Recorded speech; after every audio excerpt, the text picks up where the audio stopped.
नीलजी उपरा विद्यालय वार्षिक क्रीड़ा उत्सव नुआपड़ा जिला सिनापाली ब्लॉक अंतर्गत नीलजी सरकारी उच्च प्राथमिक विद्यालय वार्षिक क्रीड़ा प्रतियोगिता बुधवार दिन निजस्व खेल पड़िया ठारे महासमारोह अनुष्ठित हो जाइछि।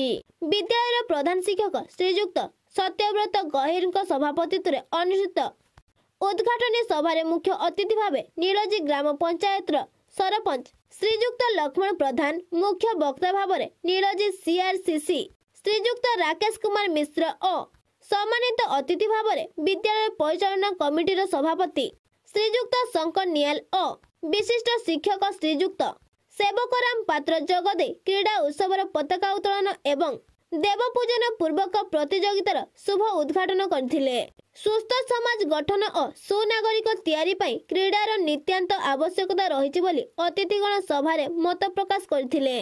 विज्ञान शिक्षक श्रीजुक्त धीरेन्द्र कुमार शाह सभा कार्य संयोजन करिथिबा बेले सभा शेषरे सहकारी शिक्षक श्रीजुक्त जगन्नाथ सुनानी अतिथिगण को धन्यवाद देथिले। विद्यालय प्राय 140 जन छात्र छात्री वरिष्ठ और कनिष्ठ वर्गर दौड़, लंबडिया, उच्चडिया, शॉर्टपुट और डिस्कस थ्रो, रस्सी डिया आदि प्रतियोगिता रे अंशग्रहण करथिले।